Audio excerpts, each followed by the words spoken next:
SuperTalk Mississippi media production.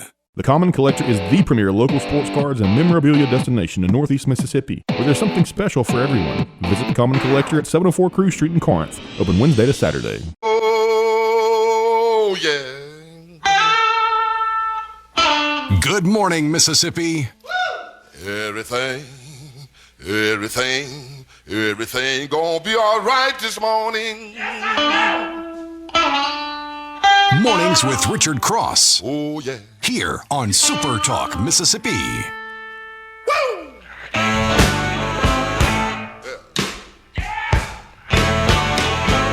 Now, when I was a young boy, at the age of 5, my mother said I was gonna be the greatest man alive. But now I'm a man. Good Thursday morning. Welcome. You up and rolling today? We're glad to be with you. Mornings with Richard Cross, SuperTalk Mississippi, alongside Lance Tolbert. I am Richard Cross. Thanks so much for joining us. Glad to spend part of our day with you. Glad you're choosing to spend part of your day with us as we get rolling on this Thursday morning. Good morning, Lance. Good morning, Richard. A little damp and dangerous and slick around here, so if you're driving in early, folks, be careful. Make a little extra time. We've had 3 days of good rain, so it's all soaked. There you go. About up there, but I'm ready for a sunny day. Yeah, we're about due for one of those full sunshine days. Man, yesterday we were, it's been one of those weeks where all week long the forecast gives you, about a 50% chance of rain and maybe some thunderstorms mixed in. And it was nice most of the day yesterday.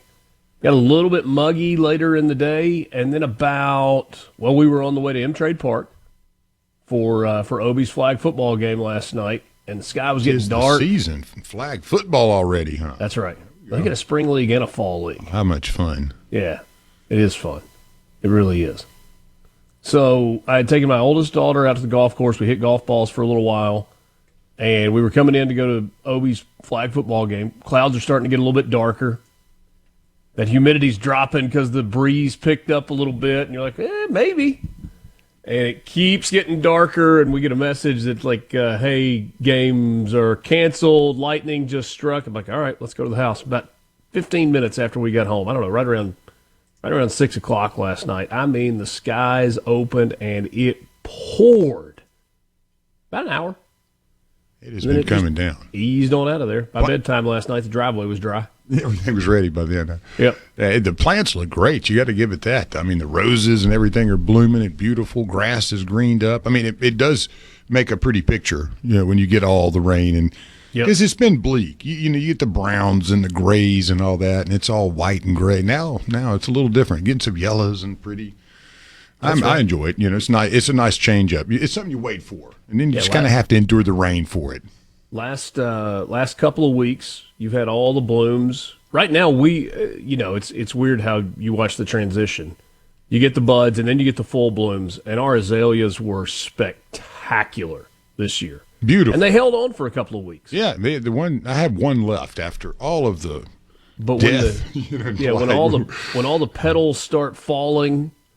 They kind of get a little less pretty. Yeah, it's like you got all the petals on the ground. Then you go through a couple of weeks where it's like, all right, waiting for the next thing to bloom. Yep. So you got to work it. You look at them, you're going, you got some work ahead of you now, plant. You got to get back to work. Yeah, but the one azalea I had left, it hung on through all the blight and burning and freezing and scorching temperatures last year.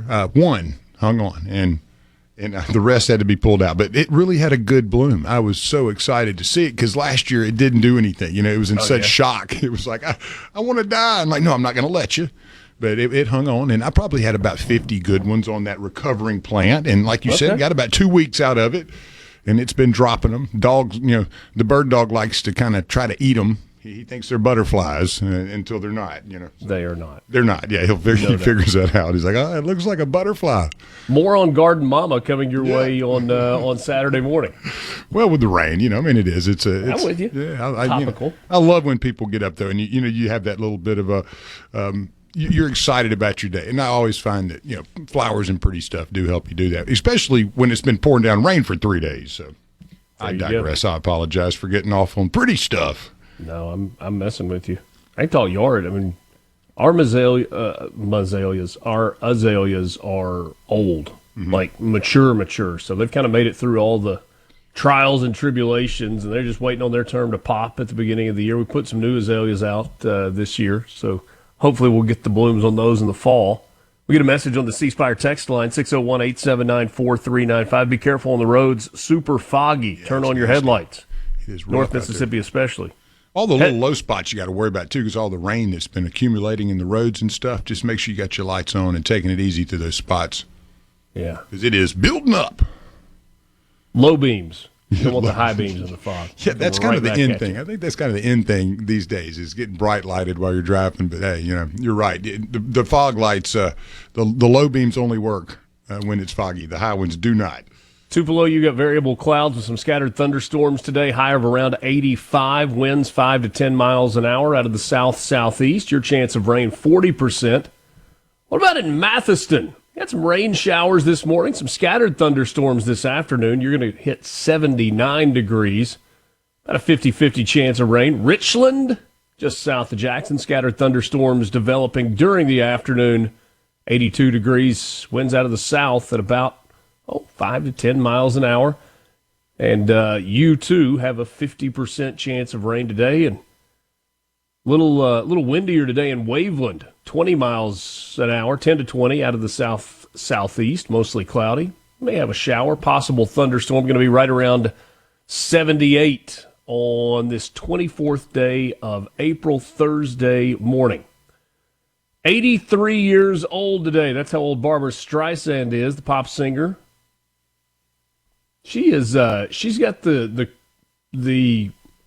performing career grand slam. Emmy, Grammy, Oscar, Tony. Yeah, you can't do any better than that. Yep. People, The Way We Were, Evergreen, some of the big songs, stage actress, funny girl, What's Up, Doc, film director.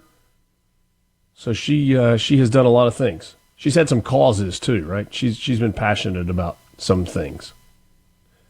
She was good at her craft. So was this guy, Chipper Jones, born in 1972 on this day, Hall of Fame infielder. Played a little bit in the outfield for the Atlanta Braves, the entire career in Atlanta. 8-time All-Star, World Series champion in 1995. He was the National League MVP in 1999. You know this guy's name, Brian Marshall? You got to be probably a pretty hardcore music guy to know the name of a rock guitar bassist. Brian Marshall, member of Creed. He was, and then he wasn't for a while, then he was back in it. And also co-founder of the band Alter Bridge, born in Jackson, Mississippi. Grew up and has lived in Florida most of his life, but he was born in Jackson. This might make you feel a little old. Kelly Clarkson was born on this day in 1982. She is 43. That part shouldn't make you feel old. But she was the winner of the very first season of American Idol. And now we are in the 24th season of American Idol. Since you've been gone, I guess her biggest song.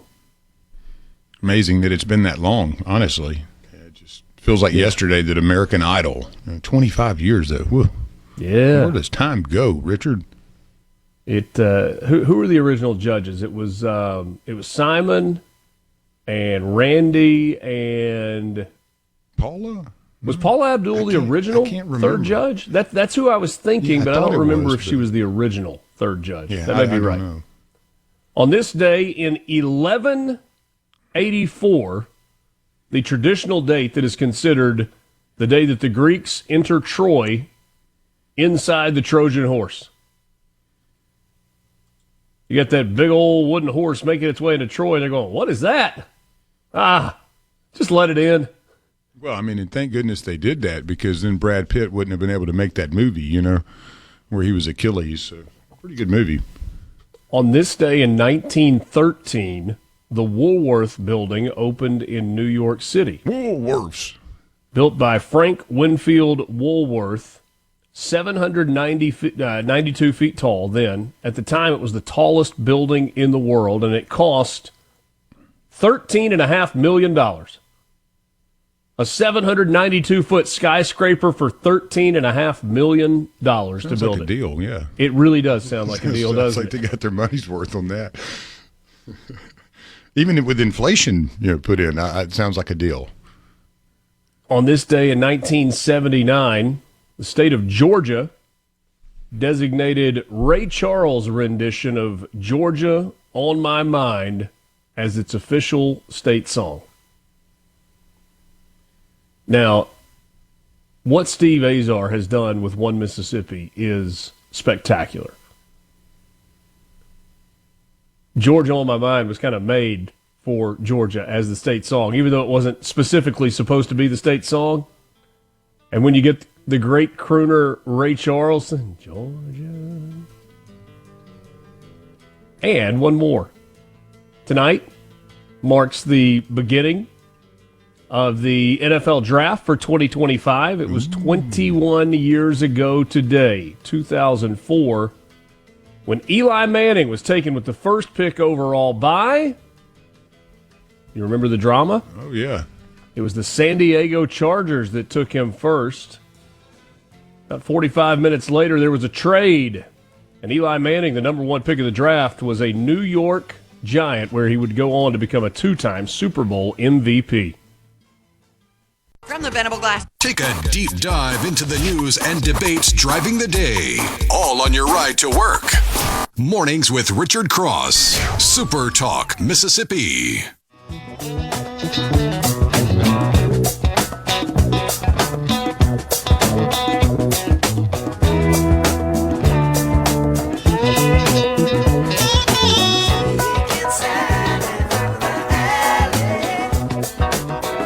So, Lance, you are convinced that I missed a significant birthday on the list? I mean, for me, but I know how you feel. I mean, by all means. Eric Bogosian. Who doesn't remember the curly-haired villain in Under Siege Dark Territory? Steven Seagal, back when he was skinny and, on the top of his A game. The chef on a train, just planted there perfectly. Great movie, though. But Eric Bogosian, just one of the, the villains out there, 72 years old. Just wanted to share that with the folks. Glad you did. I feel like it's a good movie to go back and watch. Better for that. It's a good movie to go back and watch. Actually, a good one. C-Spire text line open to you, 601-879-4395. The best teams know how to get even better. That's why C-Spire constantly enhances their wireless, fiber internet, and business solutions for you. Visit them online at cspire.com today. C-Spire, inspired by you. How about some good news to start things off today? 9 Mississippi students have been named 2025 U.S. Presidential Scholar semifinalists. The Mississippi Department of Education made the announcement earlier this week. The program honors the nation's most distinguished graduating high school seniors. The finalists from Mississippi were selected among thousands of candidates nationwide. You'll have up to 161 shining students chosen as presidential scholars based on their accomplishments in both academic and artistic success, career and technical fields, leadership, and involvement in both their school and community. The award was created in 1964, and the list is, some great names on here. Sony Reyna Beeman of Gulfport High School, Brian Epps Dye of SBEC, Alex Griffith from Long Beach Senior High,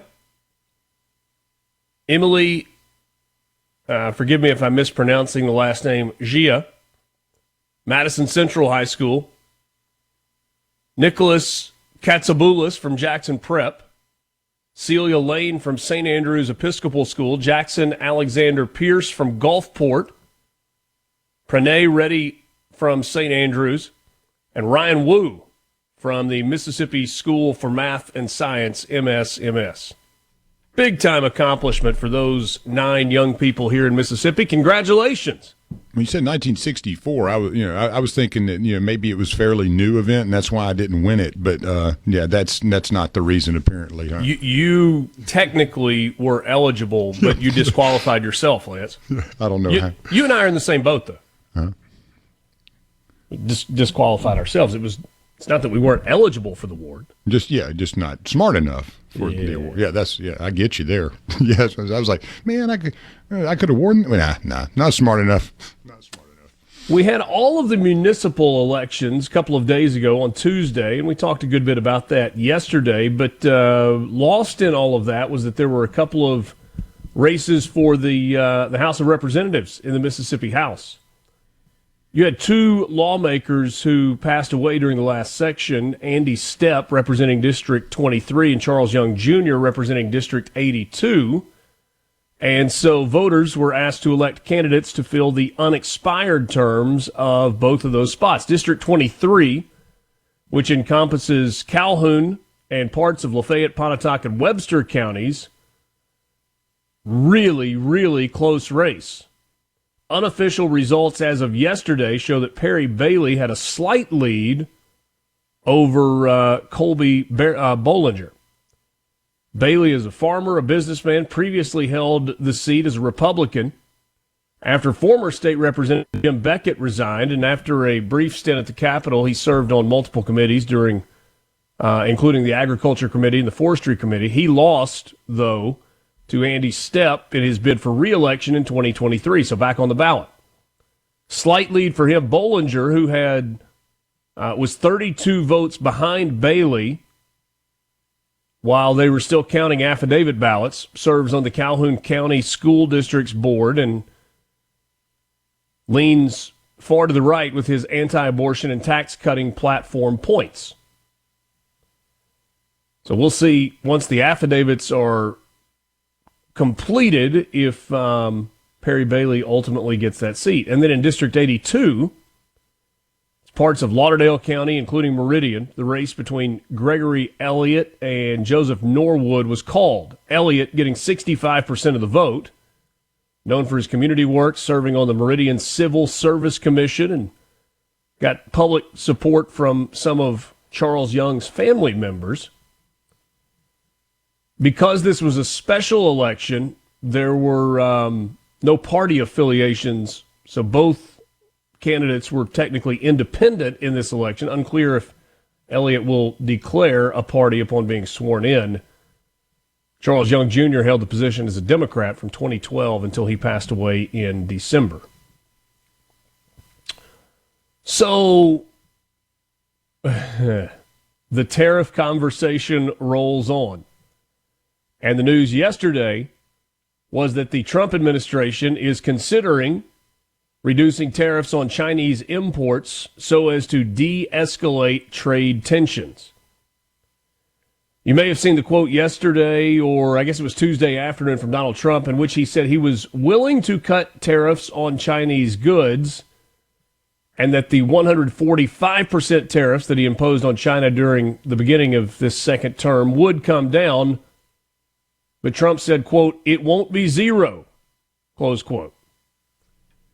Tariffs could come down to between roughly 50 and 65%, but there is likely to be a tiered approach, according to those who spoke on the condition of anonymity because they were not authorized to publicly speak on the subject.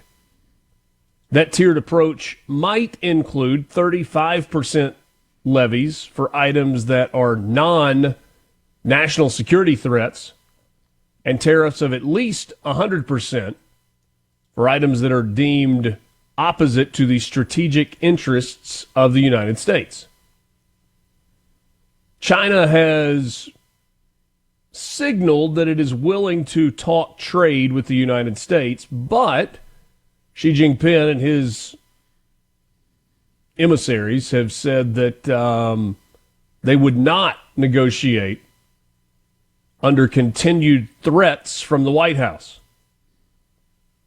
So they say, we'll come to the table, but it's not going to be while staring figuratively at the barrel of a gun. The roller coaster ride that is the stock market right now, or the junior high girl drama that we talked about yesterday with Peter Costa, rolled on.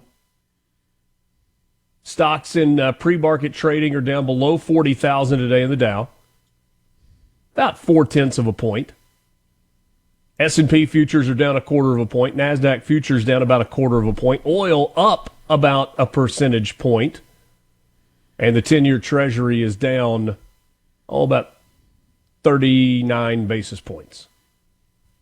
So, You're in a little breakout spot here, usually in these consolidative type of charting patterns, especially if you look at the candlesticks.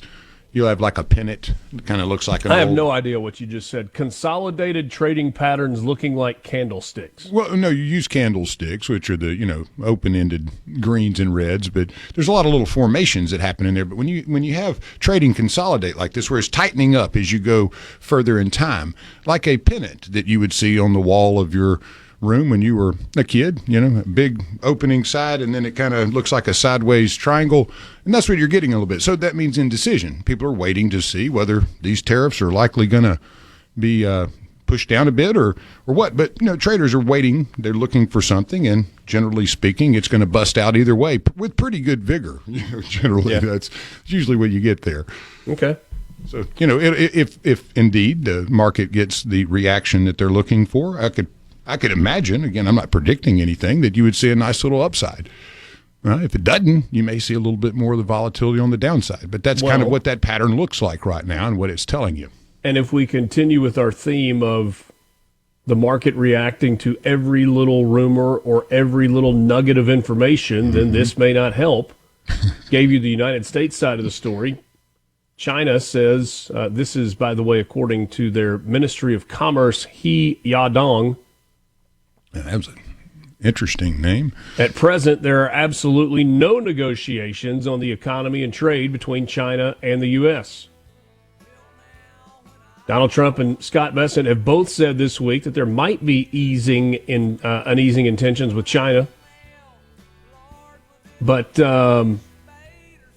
He Yadong said if the U.S. really wants to resolve the problem, it should cancel all the unilateral measures on China, which seems, at least on the surface, a little unlikely. Those are some of your news headlines. Mornings with Richard Cross, SuperTalk, Mississippi. We're back right after this. And the signs say the beer, bait, and ammo, yeah, they got everything in between. Yeah, they got anything, any old beer drinking, he'll raise a bona fide redneck need. From the Seabrook Paint. From Duck Hill to Alligator, Mississippians start their day the right way. Mornings with Richard Cross on Super Talk, Mississippi. Kinda hangs in the air. Rednecks, white socks, and blue ribbon beer. The cowboys cussing the pinball machine. A drunk at the bar is getting noisy and mean. The SEC Men's Golf Championship got started yesterday at Sea Island Golf Club on St. Simon's Island in Georgia. Beautiful golf course, beautiful setting. It's where the SEC has been playing its golf tournament for a couple of decades now. After one round, Auburn is in first place with a fairly commanding lead, 7 shots clear of LSU at 16 under par. Mississippi State is currently tied for 8th place. They are 1 under and will begin their second round today at 8:50 local time, so 7:50 our time. Ole Miss yesterday, who is the 3rd-ranked team in the country, did not have its best day. Today, where conditions were tough. Ole Miss shot a team total 1 over par. They're currently in a tie for 10th place. Format for the SEC Men's Golf Championship, 2 rounds of stroke play. And once you get through stroke play, the top 8 teams that are still alive move on to match play. And so it's kind of a head-to-head team versus team competition. The 1 seed plays the 8 seed, the 2, the 7, and so on. And then they work through the weekend until there is a champion. The NCAA men's golf tournament starts a little less than a month. And that's a regional format. And then they go to a national finals as well. So that's happening at the at Sea Island. Mississippi State yesterday was led by Garrett Endicott, who shot 1 under. And Ole Miss was led yesterday by Kai Meeks, who was 2 under par on his round. So keep an eye on that. Try to keep you updated with the SEC Men's Golf Championship. Baseball this weekend, neither Ole Miss nor Mississippi State get started on Thursday night. So it's Friday, Saturday, Sunday this weekend for both. For Ole Miss, the Rebels are at home this weekend. Top 25 matchup in Oxford as Ole Miss hosts number 9 Vanderbilt. 6:30 on Friday, 5 o'clock on Saturday, and then 1:30 in the series finale on Sunday afternoon. Mississippi State on the road this weekend. They head to the Plains to take on 11th-ranked Auburn. 6 o'clock first pitch on both Friday and Saturday nights. And then on Sunday afternoon, Game 3 of that series is at 2 o'clock. And I'm guessing that right about now or sometime in the next couple of hours, there is a couple of buses that will be rolling into Boone, North Carolina, carrying the Southern Miss baseball team. They got a walk-off home run last night from Nick Monaster to beat Southeastern Louisiana 5-4.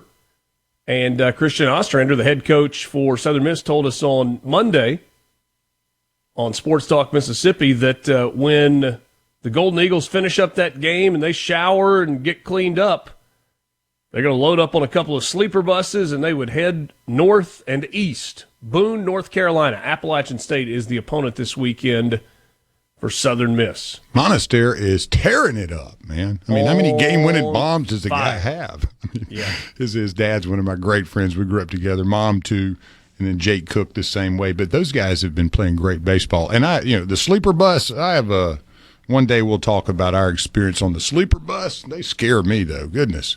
We flipped one going to South Carolina.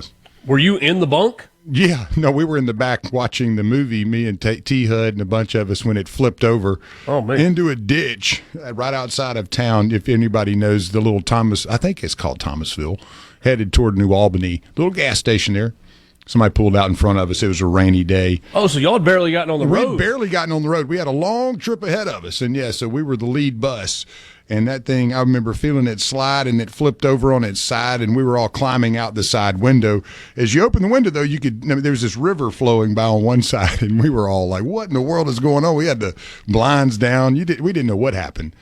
So we climbed out of that thing, and then they brought a wrecker and flipped it over, and we took it. I mean, we took the one that had flipped all the way to South Carolina, had 2 of those, and we got stroked that weekend, too. I mean, that was an omen for how that weekend was going to go, I think. But, man, that was ugly. And, And I remember Coach Harrison letting me do the when the paper showed up. He was like, hey, I'd already kind of had a little interview in my head. So he was like, yeah, you give the interview. So I don't remember what it was, but I do remember being a little corny and funny about it. So after we were all a little rattled, though. So, but yeah. I thought you were going to tell me they replaced the sleeper bus with the regular bus. And no sleeping. So they just flipped it back up on its wheels and on you go. Yeah, man, it was good old days, man.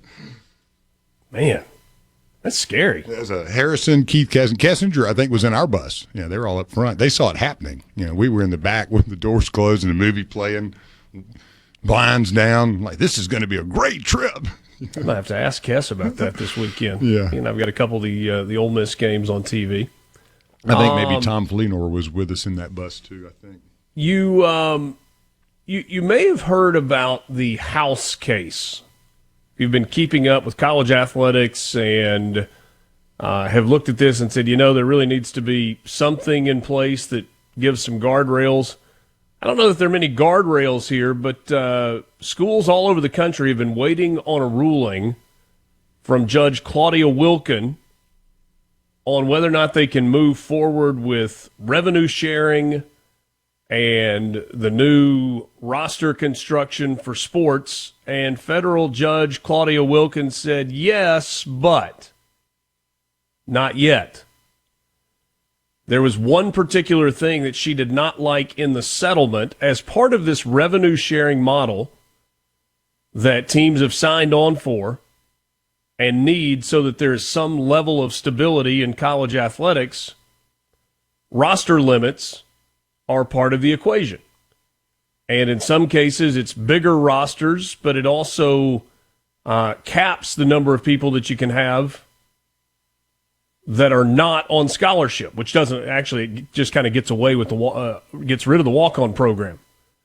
But Claudia Wilkins said that this isn't going to work because you have your roster limits going into effect immediately, which means that there are some students who are currently scholarship athletes at schools who would have the rug yanked out from under them. And she said, because part of the plaintiff class would be harmed in this settlement agreement, I cannot approve this. You've got 2 weeks to fix it. Her quote, Judge Wilkins' quote, those class members will be harmed because their roster spot will be or has been taken away as a result of the immediate implementation of the settlement agreement. Now, that's part of the argument that the NCAA said all the indications were that you were going to approve this, and so our schools in some cases have already put these roster limits in place. And Judge Wilkin, I'm paraphrasing, said, well, that's not my problem because the settlement wasn't actually approved and you started counting your chickens before they were hatched. And so the NCAA and the defendant conferences said in a statement that they are closely reviewing the order. This thing's come a long way for them to run into a speed bump at this point, so we will see how that shakes out over the next 2 weeks. The NFL draft is tonight, and the number one selection belongs to the Tennessee Titans. And the Titans have entertained conversations about a trade of their number one overall pick, but reports are that they have decided, nope, we're going to go number one. We're going to send somebody to the stage, and they're going to pick a name, and that's going to be the newest member of the Tennessee Titans. Probably more eyes on this particular draft in the state of Mississippi, especially among Ole Miss fans, than there have been in recent years because, well, you've got some guys that are likely going to be picked in the first round, and at the top of that list is Ole Miss quarterback Jackson Dart. There was an AFC quarterback coach. All of these quotes, by the way, are anonymous. Nobody puts their name on them. Who said about Jackson Dart, if I had the number one pick and I had to pick a guy and my job was on the line, I would try to get Jackson Dart in the conversation. His draft stock has been skyrocketing. And it depends on which anonymous report you look at, because there's some that have had Jackson Dart falling all the way to the second round. There is some talk that the Saints could have an interest in Jackson Dart with the number 9 pick. There is a fair amount of talk that the New York Giants could have an interest in Jackson Dart with a pick that is a little bit later in the first round. Currently, the Giants have the number 3 pick. It would be most likely that they would trade back if they were going to take Jackson Dart in the first round. C-Spire text line, what is it with Richard Cross and now his previous sports program failing to mention women's sports? We occasionally mention women's sports. Maybe we should do more of that. C-Spire text line open to you at 601-879-4395. Got a lottery update coming up for you next.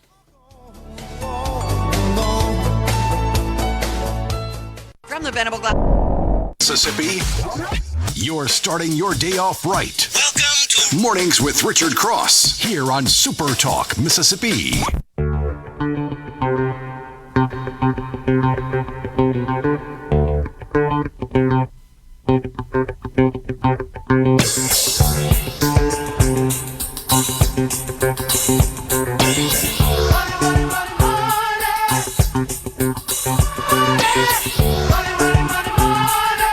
Mornings with Richard Cross, Super Talk, Mississippi. Thanks for joining us. You want to be part of the conversation, the C Spire text line. Best way to do it, 601-879-4395. Thomas says, Richard, it's a bit early in the day to be getting called a misogynist.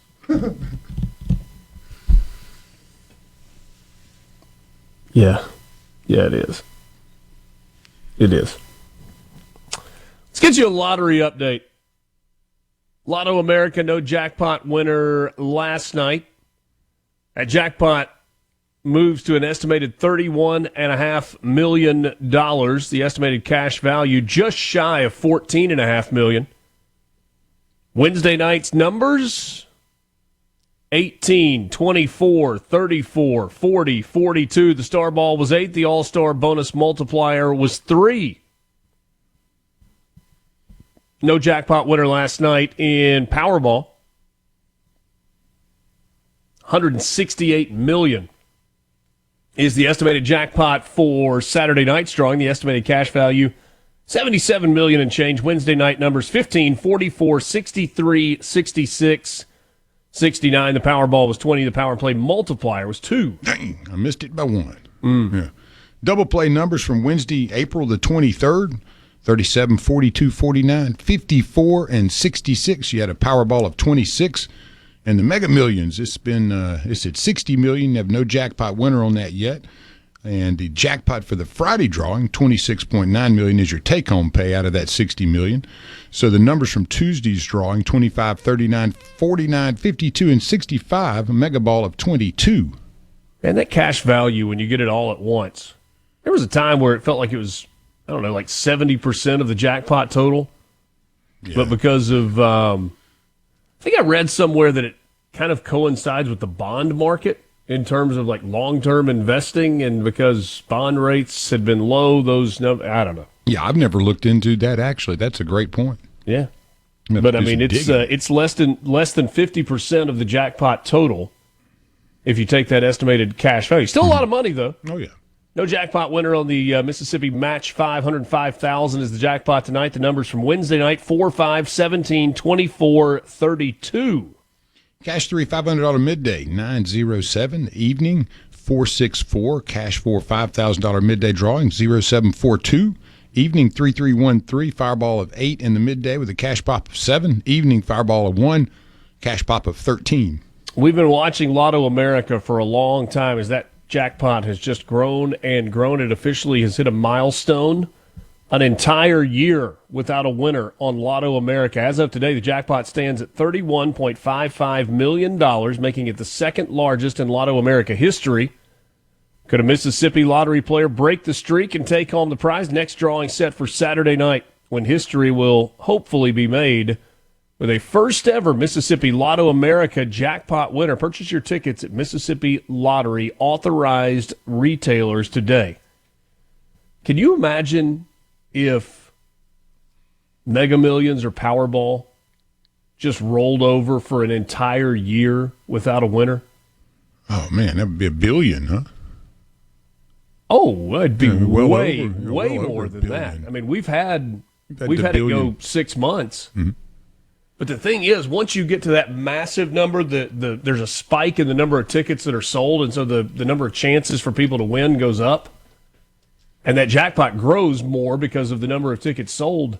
I mean, you could get that in the $3, $4, $5 billion. Yeah, you've had the largest Powerball jackpot is $2.1 billion. Yeah, there's that cat out in California. Yeah, Altadena, California, 2022. So yeah, I haven't had to roll for a bit, but like you said, I mean, once everybody starts jumping in, that thing accelerates quickly. It does.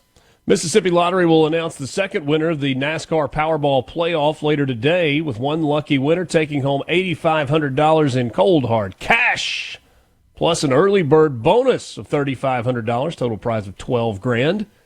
The annual promotion features 7 qualifying races, 15 total Mississippi winners. All will advance to the National NASCAR Powerball Playoff for a shot at $1 million. Back in 2023, Stephanie Walker, a West Point native, won that $1 million prize. You can sign up to be a Mississippi Lottery Insider at mslottery.com to automatically receive the entry form. You've got a little while longer until 9 a.m. today to enter this drawing. Give you a couple of winners as we wrap up our lottery update. A Port Gibson woman won $5,000 on a ticket from Nick's One Stop of Port Gibson. That was with a Cash 4 scratch-off. A Canton man won $1,000 on a ticket from Quick Stop in Vaden on a Match 5 scratch-off. A $10 200K jackpot winner yielded $10,000 for a Carthage man on a ticket that he bought at Tobacco Warehouse in Carthage. And an Amory man won $1,000 on a ticket from Sprint Mart in Corinth on a $20 200X Cash Blitz scratch-off. That's your lottery update. 7 o'clock hour is on the way. Got a couple of guests coming in this morning. Looking forward to visiting with Richard Roberson, President, CEO of the Mississippi Hospital Association. And Ira Mehlman from FAIR will join us in the 8 o'clock hour. Your home. The views and opinions expressed by the hosts, guests, and callers on this show are not the opinions of TeleSouth Communications, its management, or advertisers. Want to know what's being said in the halls of the Capitol? You're in the right place. Mornings with Richard Cross continues on SuperTalk Mississippi. My rose.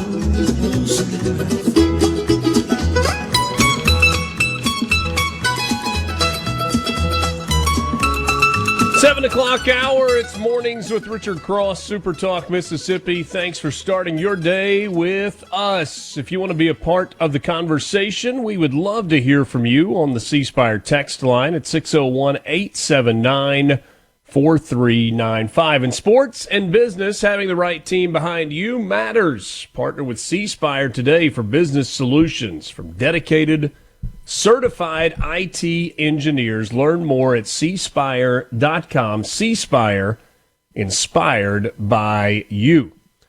We would love to hear from you. And again, that number for the C-Spire text line is 601-879-4395. This hour of Mornings with Richard Cross is brought to you by MWG Employer Services. Running a business is tough. And if you're struggling with HR, benefits, and payroll, you are not alone. That's where MWG Employer Services comes in. They can provide a full range of employer services and a custom plan that fits you. Just give them a call, 601-206-7966, or you can go online to their website, mwgemployerservices.com. You know, we're spending more time in the kitchen, more time around the table, and pork makes it possible. Thousands of delicious dishes from around the world, 100% real pork, brought to you by America's pig farmers. Discover new flavors at pork.org/real pork. Lance, you know how long it's been since I've had some good real pork? Since about 45 minutes ago? About 4 minutes ago. Okay.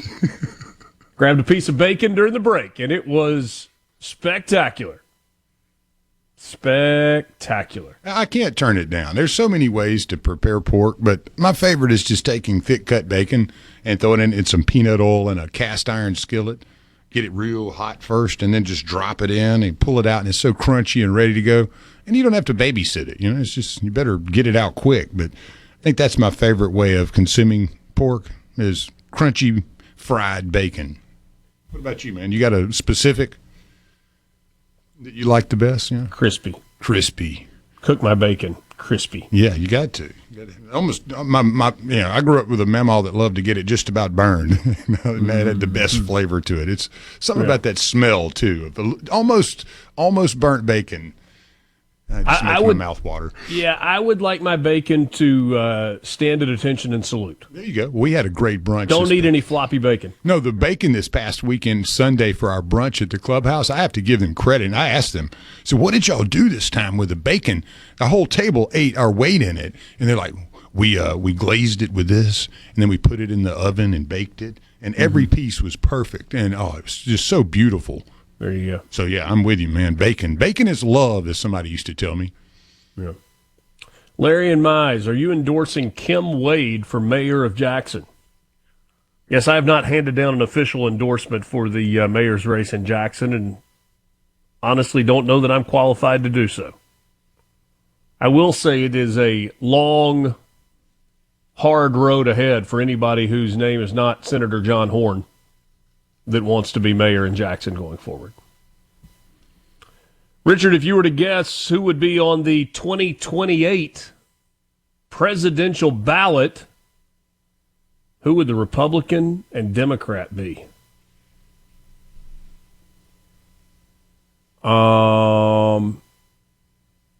You make me guess today. J.D. Vance and Josh Shapiro. Today. Although I do think Josh Shapiro, as a Jewish man, has got some pretty serious problems in the Democrat Party. I just can't imagine that AOC and Bernie is this ticket that they're going to roll out. Yeah, you never don't count out Jasmine now. But brother, I hope so. I hope it's AOC and Bernie, or Bernie and AOC.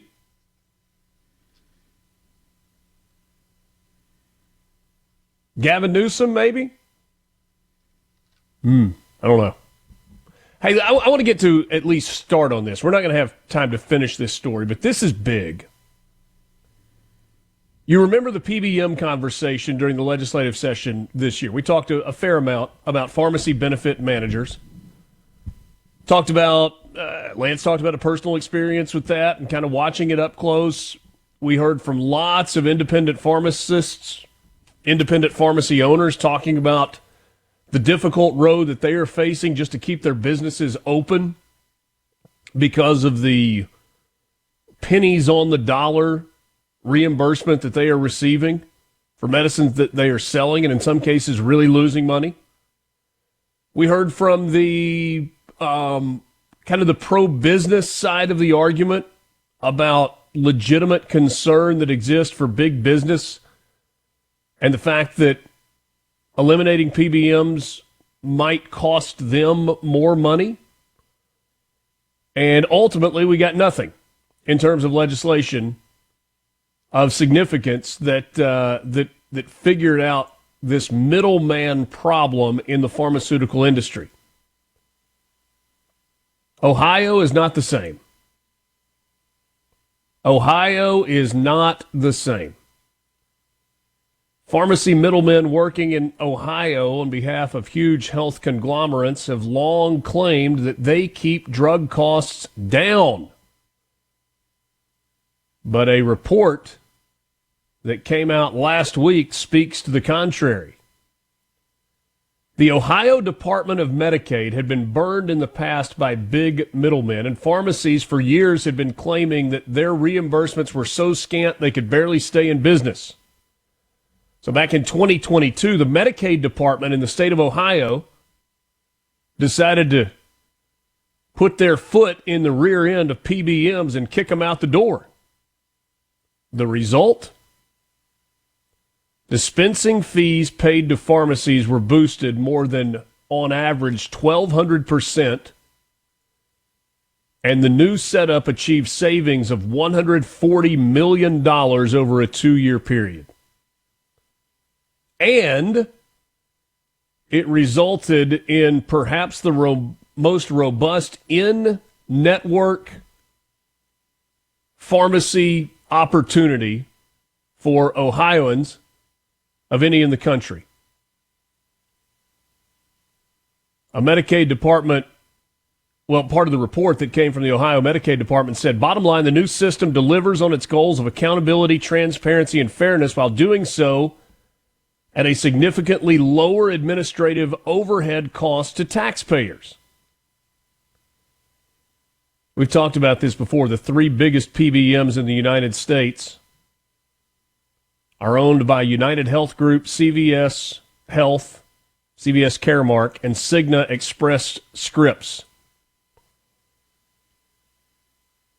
Those three PBMs control nearly 80% of the insured drug transactions in the United States.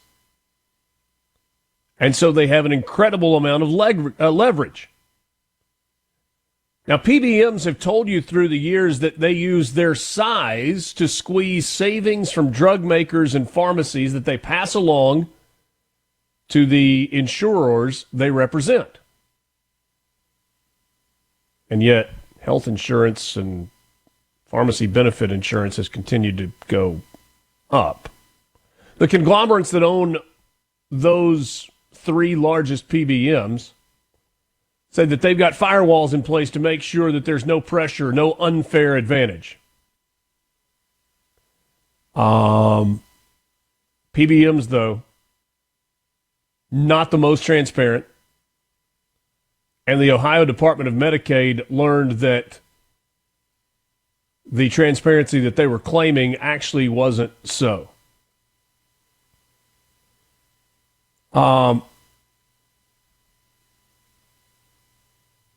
We don't have time right this second to get to the rest of this story. We'll try to come back to it a little bit later because there's more here. But it is really interesting to me that this ongoing argument of pharmacy benefit managers, the role they play is important. They're good. It gets the lowest cost to patients. It's the most efficient way to run the entire operation. You had a state Medicaid department that said, we're going to really dig into this and see if all of the things that PBMs are claiming to be true are actually true. And the result of that study was actually, no, not true at all. Has Ohio laid the groundwork for Mississippi and other states across the country to choose to create their own middleman, their own exchange for the state, the insured, the pharmacies? Maybe. We're back. From the Inside Track on Mississippi politics. Mornings with Richard Cross on SuperTalk Mississippi.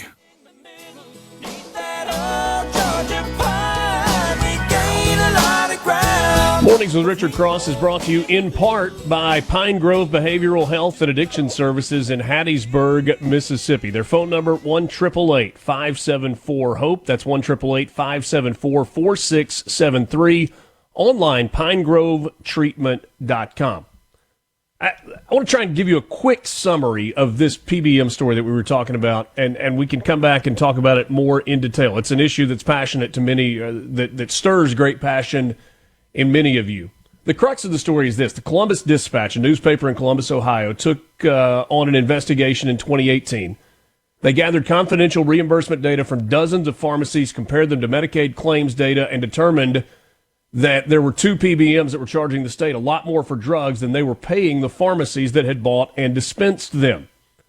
Ultimately, the Ohio Department of Medicaid fired CVS Caremark and Optum Rx, and they devised their own PBM in which they unbundled the services that had been provided by the big PBMs to create transparency and ensure that contractors were not imposing huge markups as they had done back in 2017. And ultimately, it led to lower costs for end users, saved money overall, and gave independent pharmacies the reimbursements that they were needing to be able to keep their doors open. So again, we can go into more detail on that, but we've got a guest right now, and somebody actually that might be able to kind of weigh in on this conversation a little bit. Richard Roberson's president and CEO of the Mississippi Hospital Association. Great to see you again. Good morning, Richard. Hey, good morning, Richard. Good to see you as well. Thanks so much for joining us. This is certainly not where we want to dwell, but hospitals do play a role in this conversation about pharmacy benefit managers and the middleman and the good of them versus the less good or the difficulties that are imposed by them. Does MHA have a stance on PBMs one way or the other? Well, look, Richard, I'm kind of tempted to paraphrase the soggy sweat whiskey speech. We've got some friends on both sides of that equation. We certainly run pharmacies in our hospitals. We've got independent pharmacists in our small towns, especially, that work very closely with our hospital members in rural areas, play a vital role in all kinds of different programs and partnerships with those hospitals. And then we've got relationships on the insurance side too. So we have a unique perspective, I think, on this issue where we're involved in some of the things on both ends and working with providers on that. There are certainly some things that need to be reformed in many areas of healthcare, PBMs and pharmacy benefits being one of them. We're active every day trying to make sure that we're able to purchase drugs at a very low price. And we're very, very pleased this year. A part of some of the PBM reform that we were able to get this year was on white bagging and brown bagging legislation. And that's a practice where the insurance companies will essentially send the drug or ship the drug directly to a hospital or a provider's clinic. And then that provider has to store it. And it's all done in the name of saving cost, supposedly. But it creates some issues for providers where, let's say you're treating a cancer patient and they're coming in for infusion treatments and the shipment doesn't arrive in time because the provider didn't have control over it because someone else was saying, well, it's going to be here at this date and just trust us, it's going to arrive, or you got to store it. And then when it does arrive, you've got to shoot the patient, shoot up the patient with that drug. I say all the time when we talk about this issue, I can't go into Firestone and buy a set of brakes at AutoZone and take it to Firestone and say, hey, just put these on my car. Trust me, they're okay. That's similar to what's going on with some of that. But our legislature this year said, you know what, we're not going to let that happen anymore in Mississippi. We expect some cost savings from that, but more importantly, we expect better outcomes for patients. And that's really the type of things that we've been focused on, is figuring out what makes sense common sense wise, what's great for the patients, where do we need to do that. I say it every time I talk, and was speaking yesterday to a hospital board, and I think most importantly, we got to keep the patients first. If we get the patient experience right, everything else is going to fall into place, and that's where we try to land. Is it fair to say that transparency and a level playing field are not too much to ask for, kind of across the industry? Absolutely. Yeah. I mean, I think in so many things with healthcare, the transparency piece is a big part of it. We have been active in that space over the last several years, actually going back to 2016 on some reforms with public records and open meetings and how it impacted public hospitals. And, there's some things that from a business standpoint, if you're having business discussions about future business projects and recruiting physicians and adding on services, those need to be protected as any other business would, protect their financial interest and in conversations regarding next steps from a strategic standpoint. You don't want to necessarily get into those things, but at some point they do come out, they do get revealed later on in minute publications or other things that you file. We've helped stand up a price transparency website and have promoted that with our membership. So those things are very important, very crucial. And look, in Mississippi, the government, whether it's Medicare, Medicaid, or TRICARE, pays for about 70% of the cost of health care. It's publicly funded, and the public has a right to know on many of these things. Mississippi is not 100% unique, but I do think that there are some unique things about our state in terms of the healthcare system. There are places where you have exceptional hospitals and exceptional healthcare systems. Those usually are in larger areas in terms of population. But you've also got places that are incredibly underserved. We know that the plight of rural healthcare in Mississippi is a difficult one. What is the biggest issue right now? And I know there's probably a list of issues that you could tick off, but at the top of the list right now For the healthcare system in Mississippi, specifically as it pertains to hospitals, what is the number one concern for you? Well, I will say this first. Excuse me. The hospitals across the state do a really good job of holding the line on cost. We're the lowest cost in the country. Excuse me. Get a big drink of that SuperTalk. I'm telling you, it's early It'll in be the like morning. Magic for the vocal cords. There you go. I didn't loosen up the voice this morning before I came in. The hospitals across the state do a great job lowering their costs. We're the lowest cost hospitals in the country. It's typically averages about $1,400 a day. The next closest is South Dakota at about $1,700 a day in expenses. So hospitals in Mississippi do a great job with maintaining the lid on cost. And we do that because we have to, because revenue is low. As I said just a second ago, 70% of the 70% of the revenue is going to come from government payers. Typically, they aren't the best payers. Now, there's some exceptions to that, especially with the Medicaid supplemental payment program that's been a lifeline for the industry over the last 2 years. Hospitals pay a lot of money, hundreds of millions of dollars in taxes to fund those supplemental payments.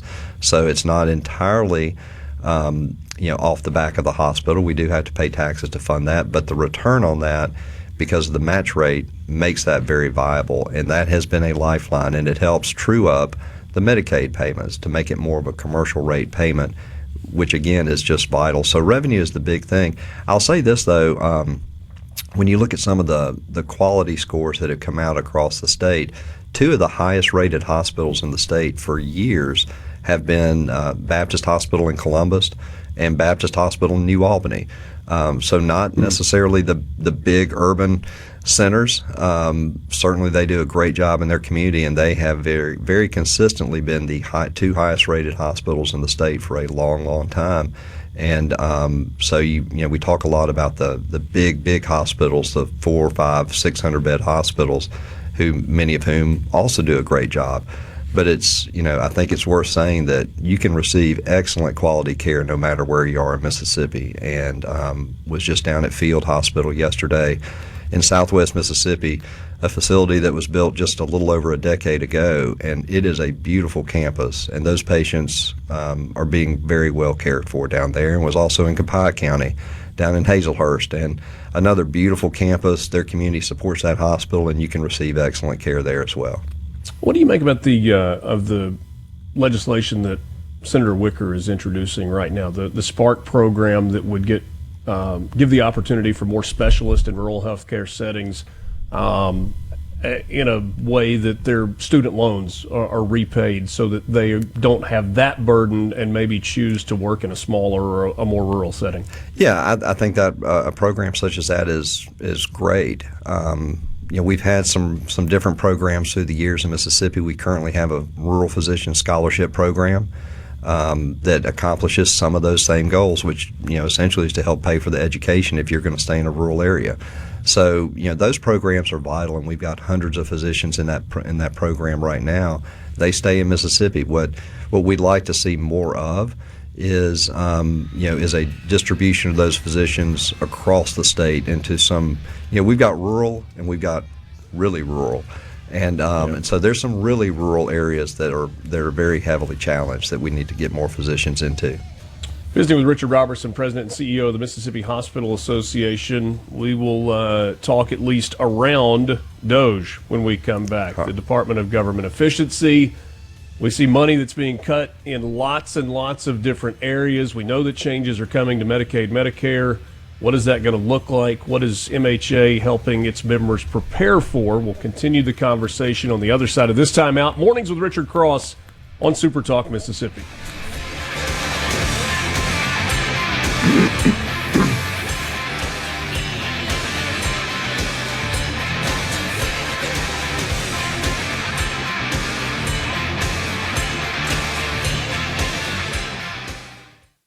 From the segment of Mornings with Richard Cross is brought to you by Covington County Hospital in Collins, where your health matters.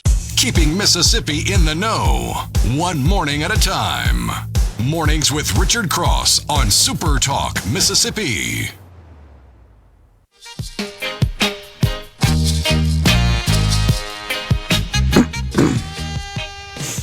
Woke up this morning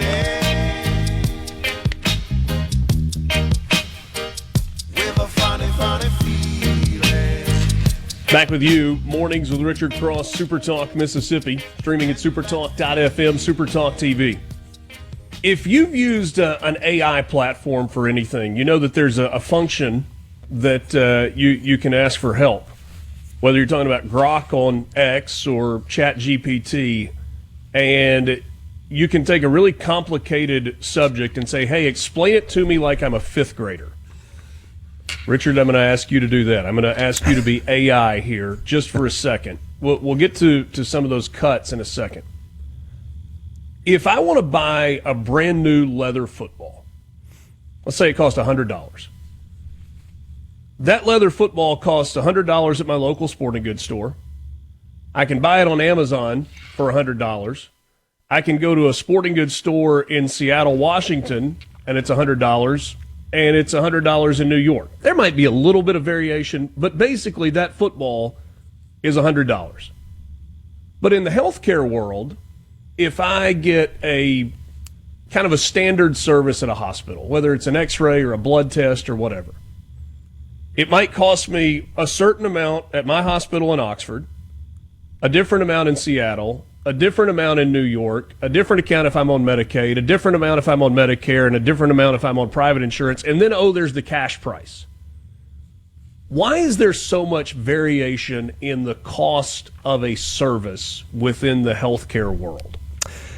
Well, I don't know if I can do as good a job like as I'm maybe a fifth grader, ChatGPT. remember? Yeah, I'll tell you this. In most cases, it's because you are not the one directly paying for the service. It's an insurance company, and they've negotiated different prices with different hospitals. If you were to walk in, if we got back to a world where it existed, 80, 100 years ago, you would see more of the standardization in pricing where you would go in and you would know what the price was. Now, 100 years ago, you might have been saying the price was 3 chickens or, something like that in the way the world worked, which, is true. I've got a good friend of mine whose dad was a country doctor, and that's how he got paid. He'd get paid and whatever the family he was treating and making house calls could pay him.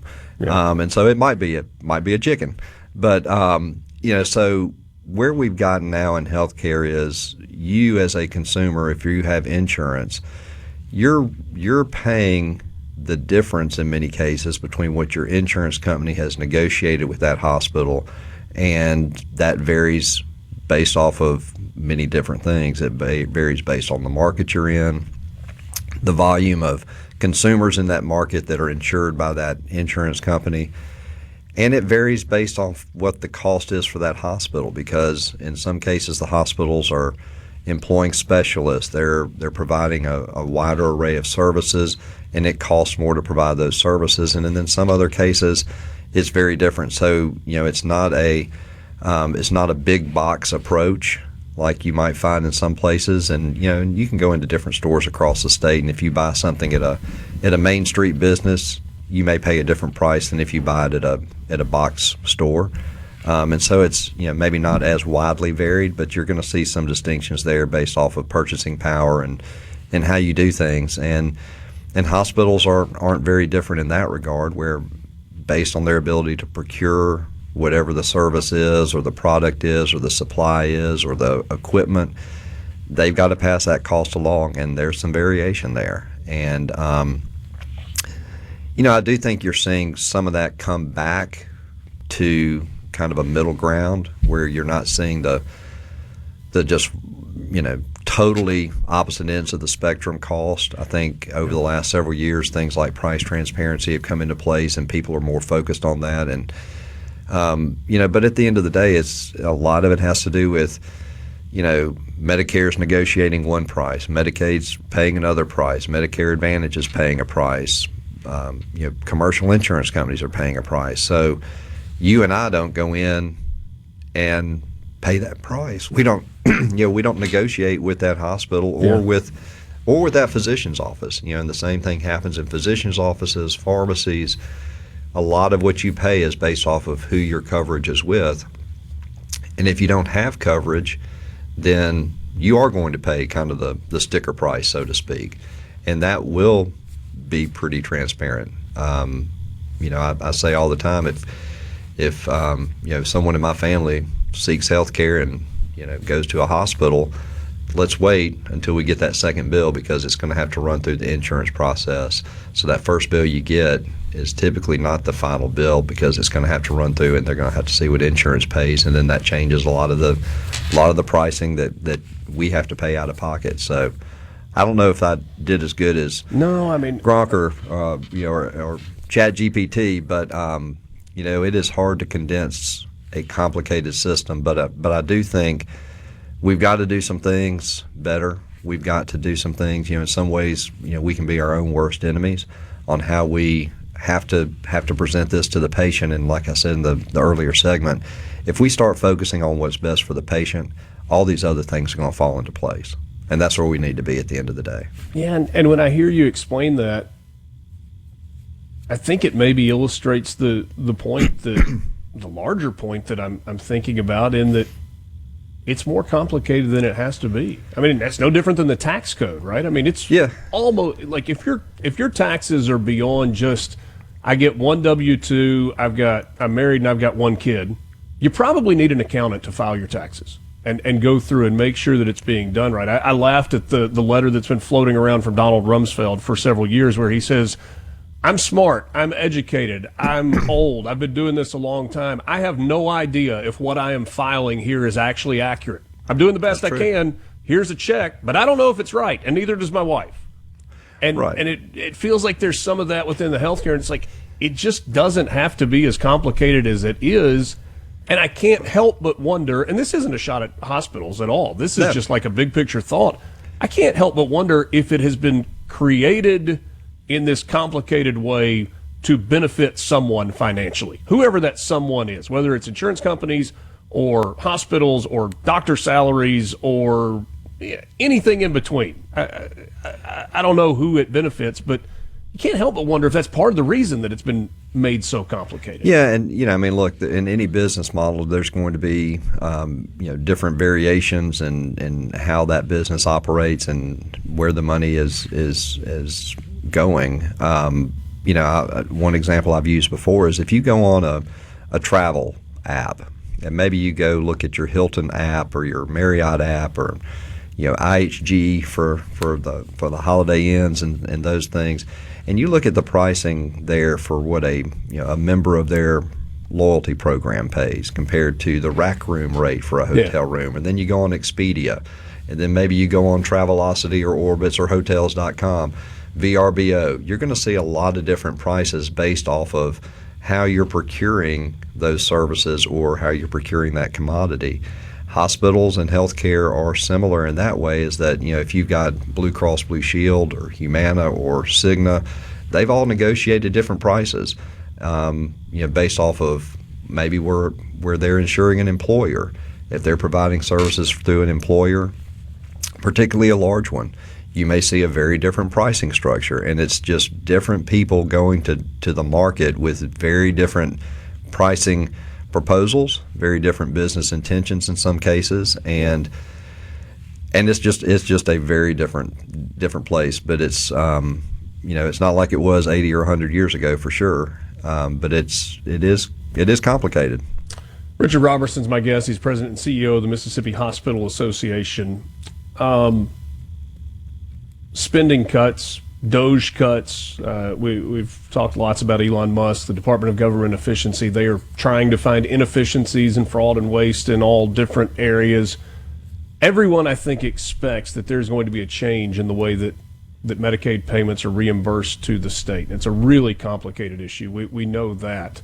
Whether we're talking with the lieutenant governor or the speaker of the House, I think everybody expects that the state is going to get less money from the federal government than it's currently getting, and is going to be responsible for that shortfall when it comes to Medicaid. What are you hearing as we stand now, or are you hearing anything as to what those numbers are actually going to look like? Yeah, there's a lot of speculation. Now, you've got a few things that have already happened, and those are what's going on with DOGE, and and different government programs and grant funding that's being terminated. I know some of our universities and colleges are already experiencing some of that, where certain programs and grants that they've received, maybe for research, those have gone away or are expected to very shortly go away because they're seeing their program on the DOJ website on the list. Yeah. We've had that in our health department too. So, I think the health department, Dr. Edney, does a great job. They've gotten a couple $100 million in cuts that they're expecting from there. Mental health, I think, is $11 million. Department of Education has also experienced some cuts through DOJ. So can you there help is stuff me coming through a break one more time? Absolutely. Let's kind of wrap this up on the other side. Yep. All right. So we'll continue this part of the conversation when we come back. Richard Roberson is my guest, President and CEO of Mississippi Hospital Association. Mornings with Richard Cross, Super Talk, Mississippi. We will wrap up the 7 o'clock hour when we come back with you. Scattered like lost words, wheel to the storm and fly.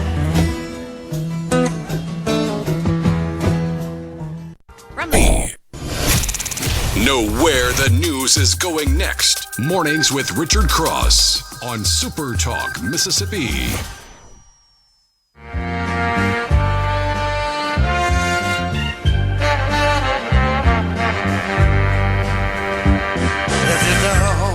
Richard Roberson with us. Appreciate your time this morning. Mornings with Richard Cross on Super Talk, Mississippi. Don't forget you can join the conversation on the C Spire text line at 601-879-4395. So we were talking about what is rumored or speculated at this point when it comes to cuts in terms of federal government to the state level for Medicaid reimbursements or some of what's carried. Mississippi has made some decisions at the government level that the Hospital Association didn't necessarily agree with in terms of adding to the rolls of Medicaid in recent years. That may end up putting the state in a better spot financially dealing with some of this. So I guess I want to let you pick up kind of where you left off and just kind of take that where you think it makes the most sense. Yeah, so look, I think everyone is expecting some changes in the Medicaid program. MHA for years has talked about the importance of expanding Medicaid to cover low-income working Mississippians. We haven't done that.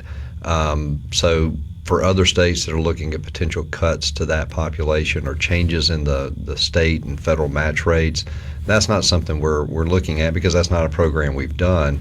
But there are other programs that are vital, and Medicaid has several different things that are being talked about at the federal level. One is reducing the provider tax. Hospitals pay about $450 million a year that helps the state fund their Medicaid program. We're pretty close to the ceiling that the federal government puts on the amount of money that we're able to contribute in provider taxes, hospital taxes. So if they reduce or lower that ceiling, then that's going to we're going to pay less in taxes, but we're going to have less federal money to draw down. We essentially stand in the shoes of the state of Mississippi as hospitals, and nursing homes do the same thing.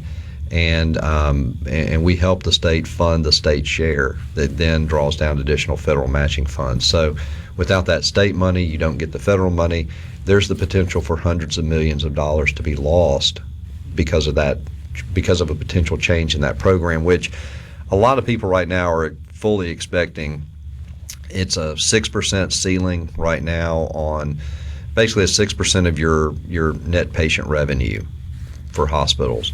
If that goes down to 5%, 4%, 3%, something like that, you're gonna lose hundreds of millions of dollars in overall revenue that's coming into the state that helps offset the cost of hospital care and nursing home care. So there's an impact. I mean, that most of the cost in health care is labor. It just is. And so, we need the ability to pay and attract and retain healthcare talent, nurses, physicians, but also lab techs, respiratory therapists, speech therapists, physical therapists, pharmacists.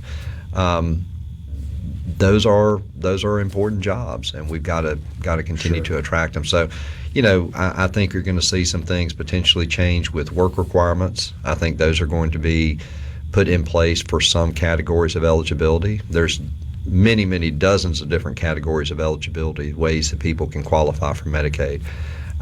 We're concerned that average commercial rate payment for supplemental payments that I spoke of earlier, that's a lifeline, we're worried that some of the formulas there could change and that would destabilize the payments for hospitals.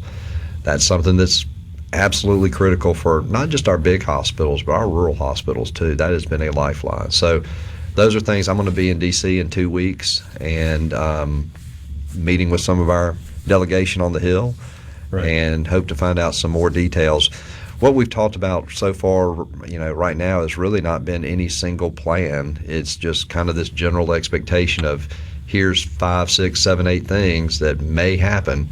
But I think they're still trying to figure a lot of this out, and they're trying to get to a number to save money and make these cuts so that it affects the whole budget. So many to be different determined. Directions. Yeah, so many different directions we go. We've heard people talk about block grants in terms of funding. Here's a certain amount of money, do with it as you need, and then you make up the rest.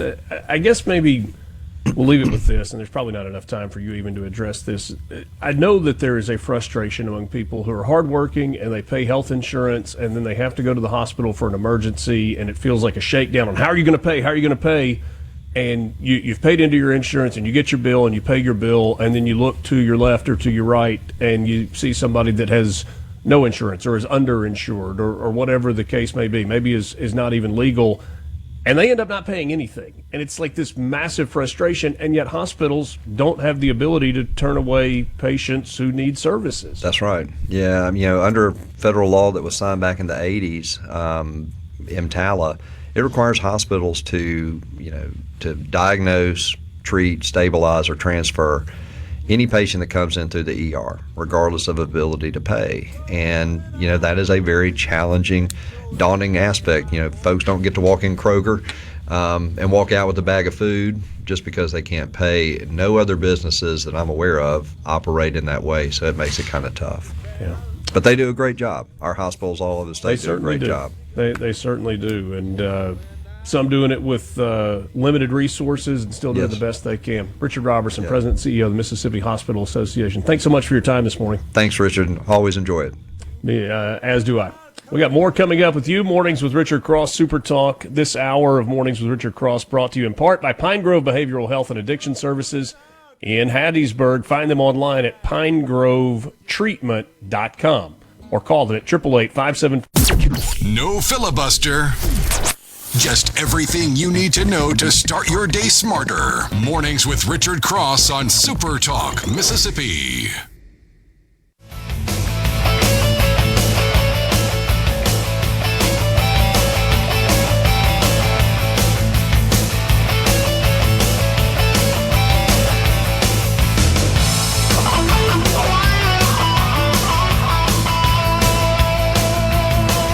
My thanks to Richard Roberson. Good conversation.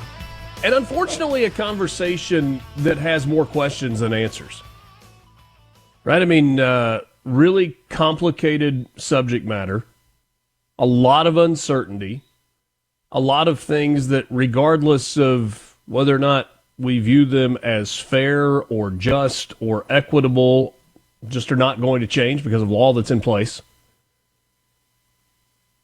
And at the same time, and Richard was quick to point this out, and I think with good reason.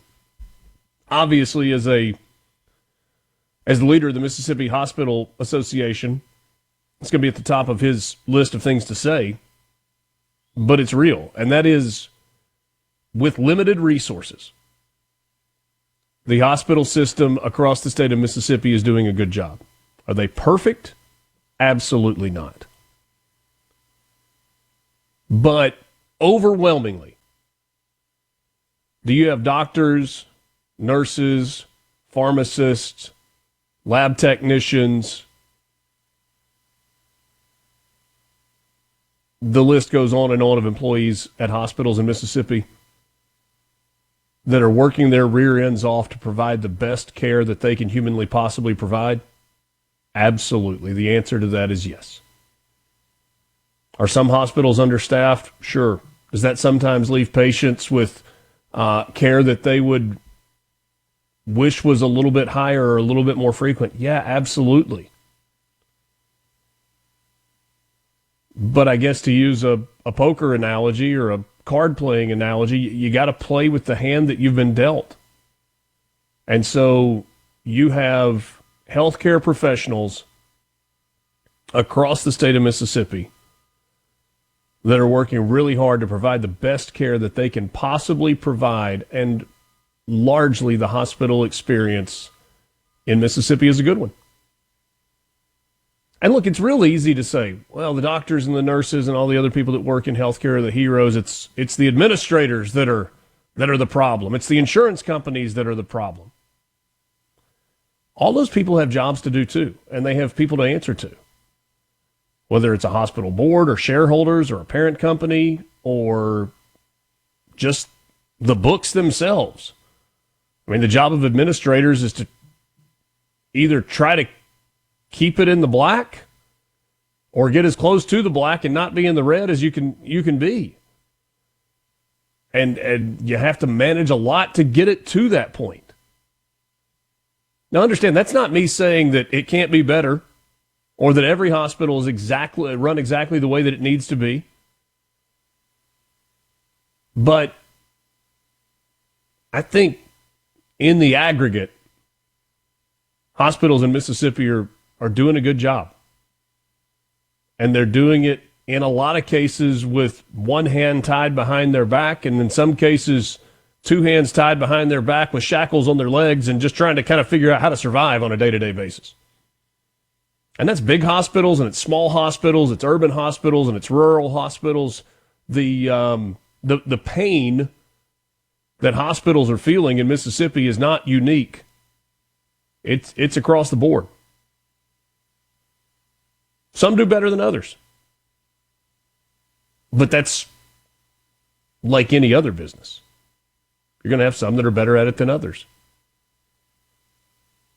But I would say that overwhelmingly, and I think Richard pointed this out and pointed it out well, is that you got a lot of great that is happening within the hospital community in the state of Mississippi. Richard Cross, Lance Tolbert, glad to be with you. Mornings with Richard Cross on this Thursday morning. That means the weekend's just around the corner.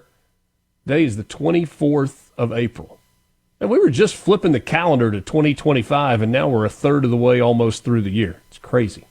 Time flies, Lance. It flies. Oh, it does. I mean, it's just it's on an accelerated pace. You know, I mean, you wonder how you could slow this baby down sometimes. It's like a train with no brakes going downhill, but the news cycle is fast. I wanted to just add one thing to the hospital and care debate. It's kind of like, to me, and you know, it's like putting an iPhone together. There's so many different components to the phone. It's kind of like healthcare in many ways, where there's so many pieces to a holistic healthcare plan.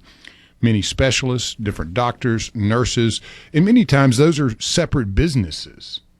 So you have, as Andy pointed out, an extreme complexity in the billing process and keeping up with all of that. And I think that's one area that there could be great efficiencies there, is to remove the complexities and make it so that the holistic healthcare process, even though you may be dealing with many specialists and different businesses, is finding a way that it's much easier on the insured if they're paying their bill, and it should be easier if you're doing your part to see things in a much more simplified way. And I think, you know, Andy made some good points there with how much the billing process can be complicated and overly cumbersome for many people. And if you are doing that as a insured, think about the hospitals and the doctors and all of that are doing the same thing. So, I mean, it seems like that Paperwork Reduction Act that was passed many years ago should apply in this too, where hopefully we could get to where there's some more efficiencies in the system that obviously hopefully would reduce some of that overhead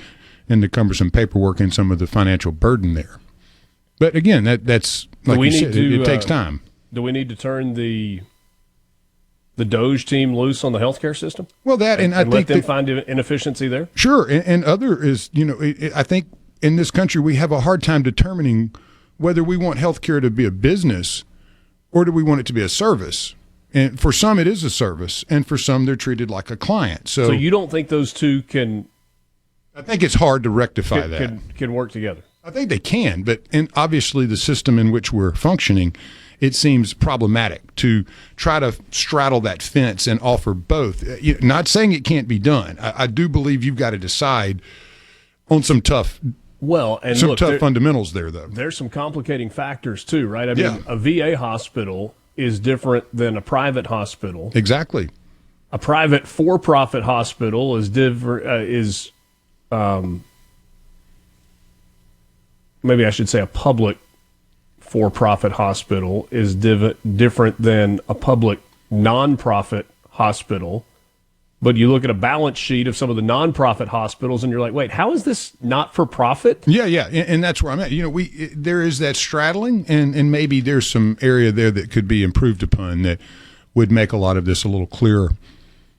And then you just did a wonderful job on the PBMs. I mean, obviously there's a lot of middlemen and things in the middle there. So, I'm all about a DOJ team coming in and looking at the healthcare system holistically and on a state-by-state basis to see where are there pent-up issues that could be simplified for the insured, for the customer, and as well for the hospitals, the doctors, the nurses, and those that are in the billing world. It's very complicated, and it could be less so.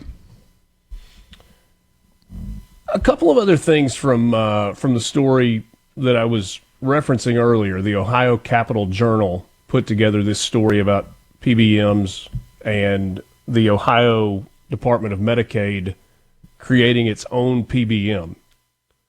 One of the things that stood out to me, the single PBM model that is now in effect in Ohio. The pharmacy network is the largest, most inclusive in-state pharmacy network ever, with over 99% of Ohio pharmacies contracted as in-network providers.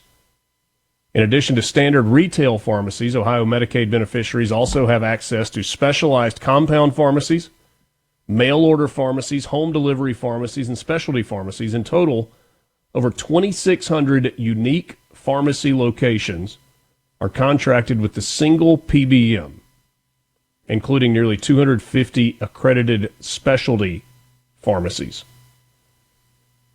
And as a result of that single PBM, massive in-network pharmacy system, recipients, which is to say customers, end users, those of us who are filling prescriptions, have complete freedom of choice with respect to their pharmacy selection because the company that runs the PBM, Gainwell, doesn't own a pharmacy.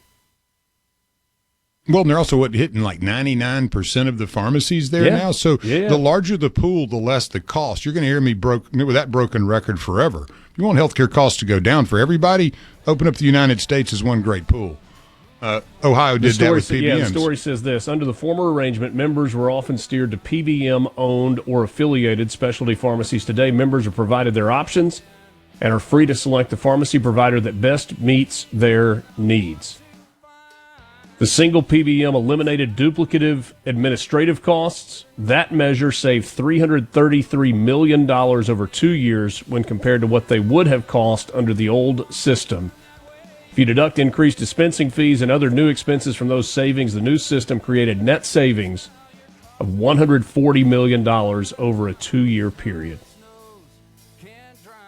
Pretty incredible model. Will Mississippi follow suit? To be continued.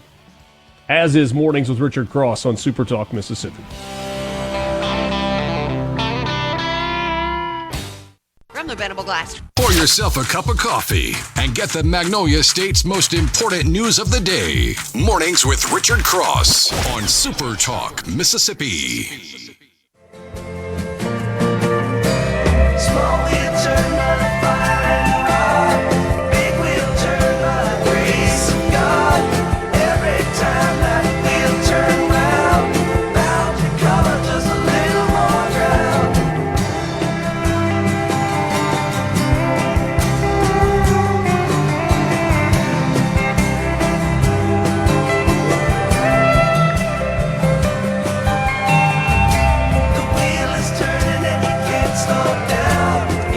Good to be with you this morning. Got a little update for you from something that we talked about earlier this week. You remember the conversation about the redistricting plan, redistricting Senate map in DeSoto County.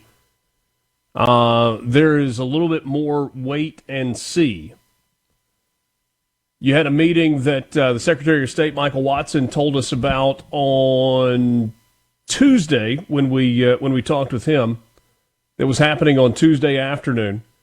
It was a meeting with the governor, the Secretary of State, and the lieutenant governor with regard to what map would be submitted to that three-panel federal court.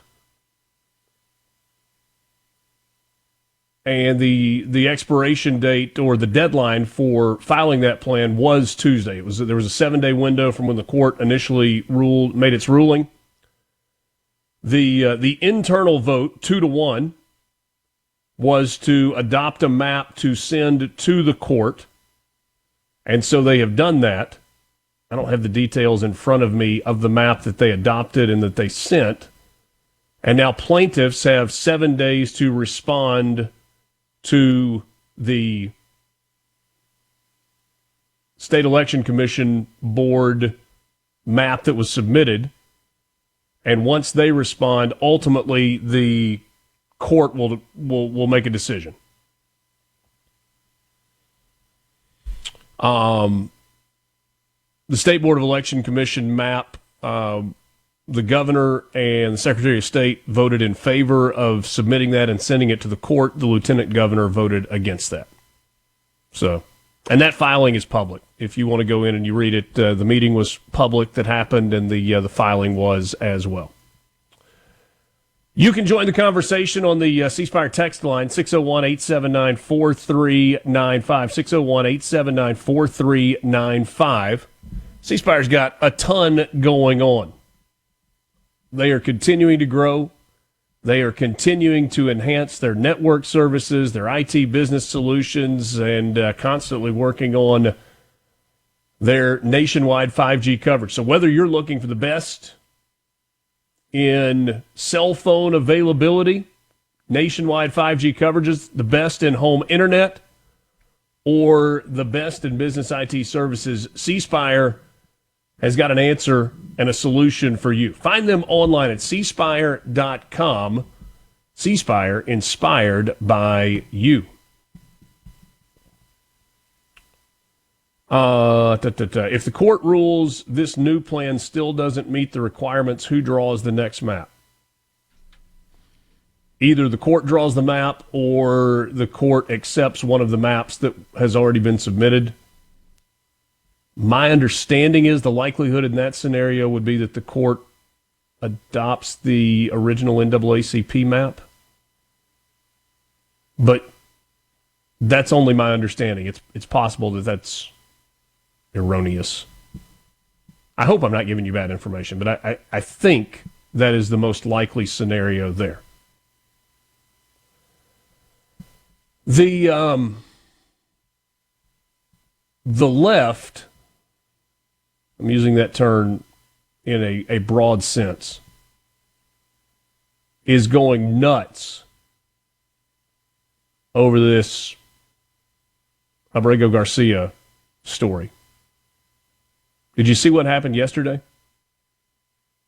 Washington state Democrats have passed a new bill that orders expedited pardons for immigrant criminals so that they will not be deported to their new home countries. Charlie Kirk writes, "It's barely an exaggeration to say that Democrats worship foreign criminals. They are a protected class in the woke hierarchy of the left. If you rob, rape, or drive drunk while foreign, protecting you from deportation has become a badge of honor for Democrats. They view immigration as a convenient punishment for a country and a citizenry they despise." So is that wording from Charlie Kirk too strong? I don't know. You can decide that. Yeah, you break in. You're not supposed to be here. Yeah, Yeah, I'm with you. I don't know how you make it make sense anymore. Let me read the headline to you again. Washington State Democrats have passed a bill that orders expedited pardons. Not hearings, not trials, not adjudication, not punishment, pardons for immigrant criminals. These aren't immigrants. I mean, they're not, they're just breaking in. They are illegals. They're illegals. Let's be honest. They're not standing in line waiting like everybody that wants to be here legally. This is not bring me your tired, huddled masses. No. This is people who have crossed the border illegally into the United States and then have committed crimes. And seemingly have more rights than people that go to their job every day and pay taxes, too. So that's one of the other issues with it. Democrats have sent multiple delegations to El Salvador to check on or demand the release of Mr. Garcia.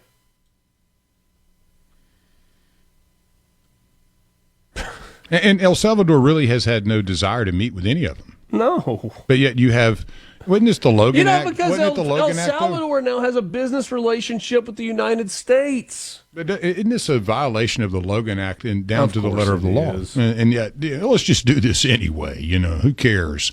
Although the fact that El Salvador is largely refusing to meet with these politicians that are making the trip maybe gives them an out. I think the Logan Act is more about negotiating on behalf of the United States. Or the intent to. They're just they got the intent, but they're not getting the audience. It appears. But if they did. Oh yeah. And is that what you're waiting for? I mean, maybe you give the old El Salvadorian prez a call and say, "Hey, why don't you go have some margaritas with them? They're having a big time down there waiting for you." Yeah. Tim in Tupelo, doesn't a pardon also mean you've done something wrong or illegal in the first place? Well, unless it's a preemptive pardon like Biden gave out at the end of his administration. And then you just get out of jail free card for Monopoly. Yesterday, the president, Donald Trump, was signing executive orders in the Oval Office, and the White House has made these readily accessible to you. Was this executive order that was signed yesterday a boon for the state of Mississippi? And specifically for the HBCUs that reside in Mississippi. We know that there is a robust HBCU system as part of IHL in the state of Mississippi. We've got historically significant HBCUs. And this is what happened yesterday in the Oval Office. Sir, during your first administration, you made promoting historically black colleges and universities, HBCUs, a major priority. This executive order takes existing law on HBCUs and brings it into effect. We're going to be setting up a White House initiative on HBCUs. The basic idea here is making sure that every aspect of your administration is working to ensure that HBCUs are able to do their job as effectively and as efficiently as possible.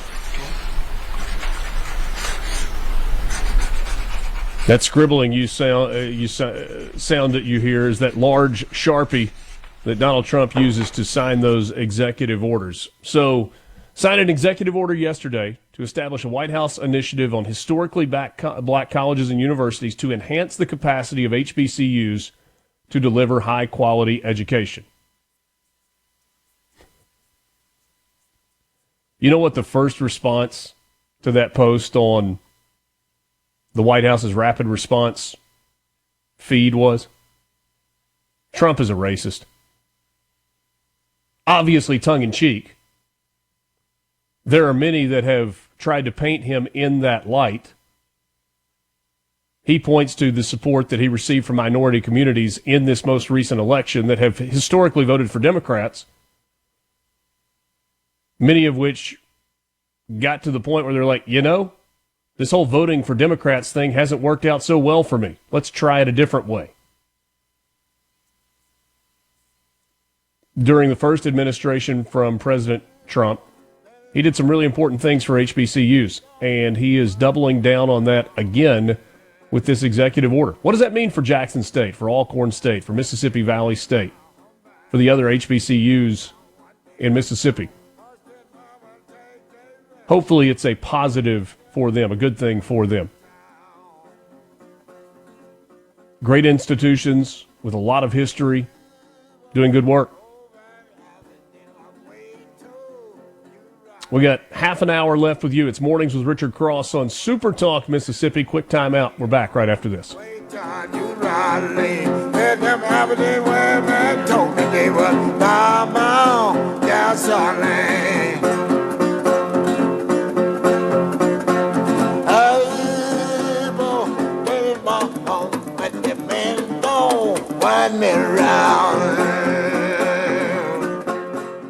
From the shaping Mississippi politics each morning. Mornings with Richard Cross. Super Talk Mississippi.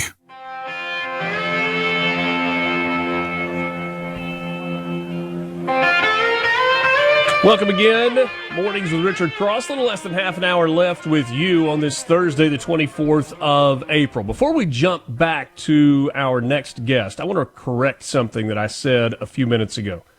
When we were talking about the State Board of Election Commissioners ruling and the 2-1 vote, I inadvertently said Lieutenant Governor. I was looking at AG and thought I saw LG. So the 2-1 vote in terms of sending the new Senate district map back to that 3-judge panel as it pertains to DeSoto County was the governor and the Secretary of State siding with sending the map. It was the Attorney General, not the Lieutenant Governor, that voted against it in that 2-1 vote. Just wanted to clear that up and not cause any confusion there. So hopefully that is a little more clear now. All right, Ira Mehlman joins us now. He's the media director at FAIR, the Federation for American Immigration Reform, checking in with us from the West Coast. Ira, good morning. Thanks so much for being with us. Thanks very much. Good morning. I want to read you something that J.D. Vance said yesterday and get your reaction to this. He has been in India for the last few days and was speaking to the press. As it pertains to the issue related to Mr. Abrego Garcia and his deportation to El Salvador, the vice president said, I think there's actually a deeper issue going on, which is that you see some radical judges at the district court level who are trying to layer so much process on top of the immigration system that it makes it impossible to function. We have over 20 million illegal aliens in the United States. Are we not allowed to deport them? Because if we're not allowed to deport them, then these district courts are saying fundamentally is they reject the will of the American people as it was expressed in November of 2024. What's your reaction to what the vice president said there? Well, I think he has it pretty accurately. This administration was elected on a platform that they were going to remove people who are in the country illegally. They've effectively stopped new people from coming in, and they're using all the tools that are available to get people out of here. We're talking about here is a very small group of people who have been removed under the Alien Enemies Act. But there are other ways that are available to the administration to remove people. They are removing a lot of people through the normal deportation process. They are canceling parole and work authorization. This is going to be a combination of strategies. In addition to actually scooping people up and removing them from the country, they're going to create conditions under which people decide it no longer makes any sense to remain here. They came in large numbers because from the previous administration, coming here was rewarded. If you take away those rewards, if you make it clear to people, you're not going to be able to get jobs, you're not going to be able to get access to non-essential, non-emergency benefits and services, eventually you're going to decide you're going to go home on your own. So it's going to be a combination of things. The judges have stepped in, thrown a little sand in the gears, but that doesn't mean things aren't going to be happening anyway.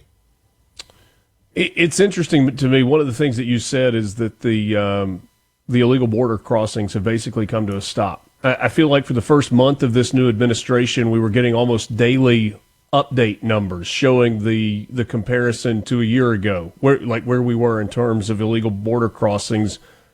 Those numbers are not being floated nearly as much because there's not really much information to share. How did they do that as quickly as they did?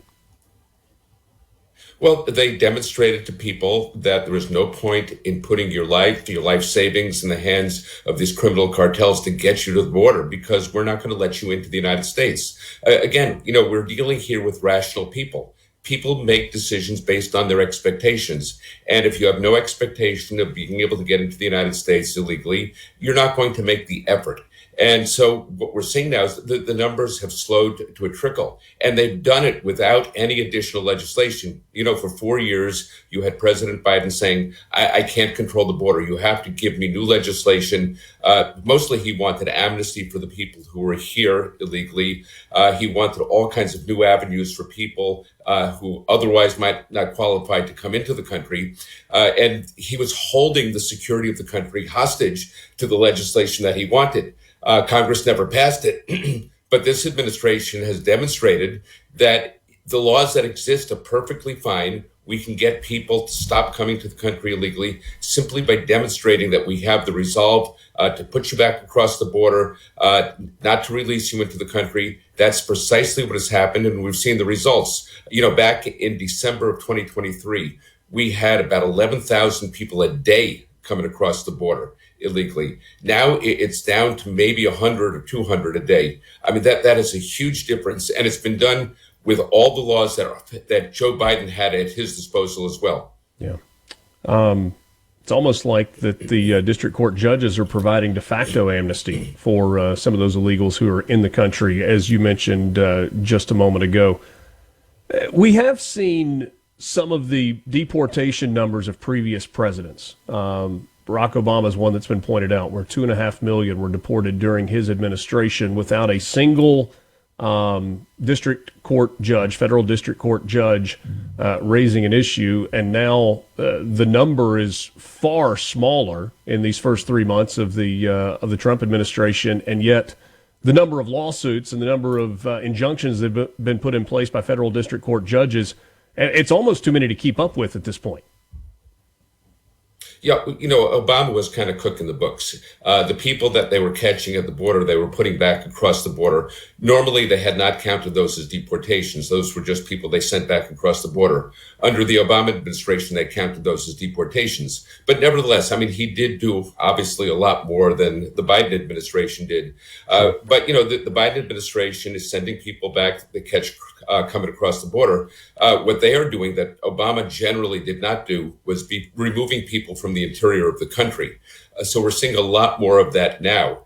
And I think that's what's got the advocates riled up here, that they're actually removing people who have come into the United States, found their way into the interior of the country. Those people are deportable as well. There's sort of been this idea that you can only be deported if you have committed some other crime once you get to the United States illegally. And that simply isn't the case. If you're in the country illegally, that's all they need to remove you. That is the penalty for being in the country illegally. You get sent back to whatever country you came from. And that, by the way, is going on every day through the normal deportation process.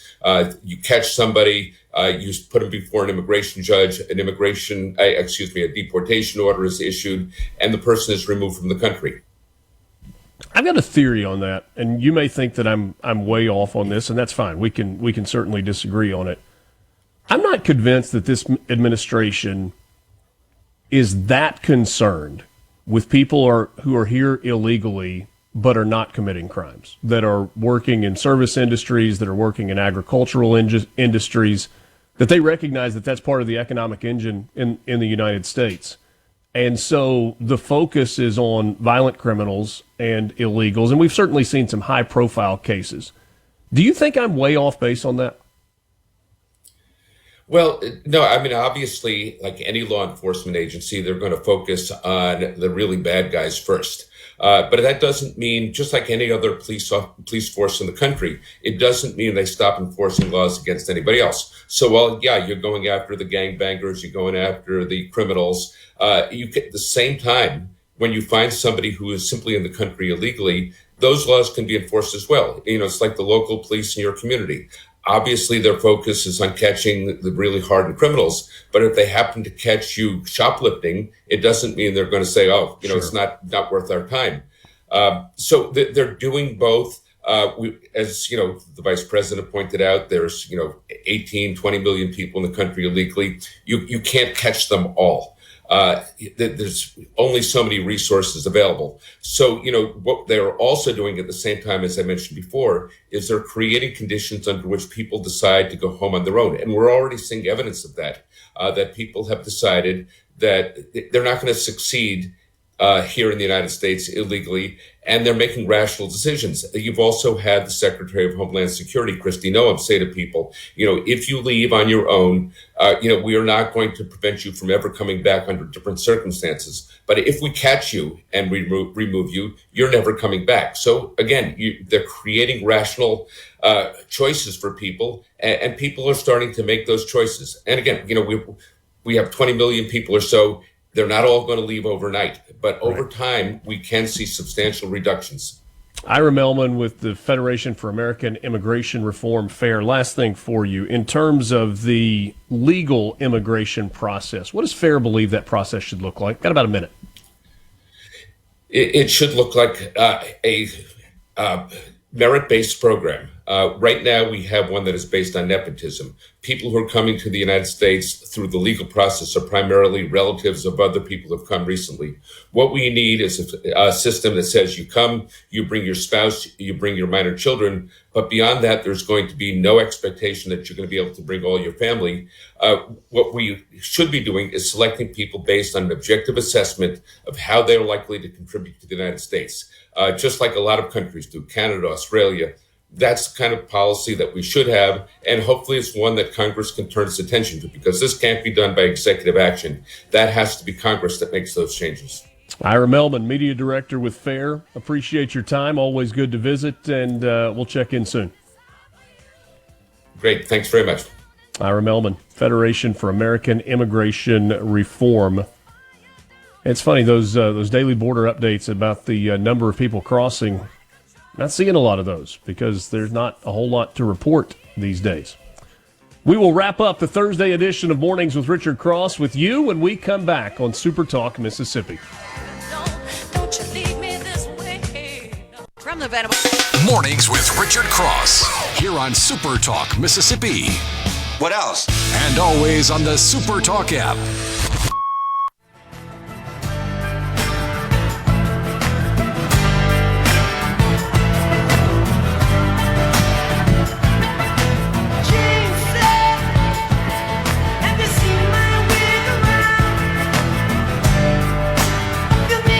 Sports Talk Mississippi will be in Oxford tomorrow for the Double Decker Festival, one of the biggest events in Mississippi, and you don't want to miss it. The music lineup for the Double Decker Festival, pretty darn good this year.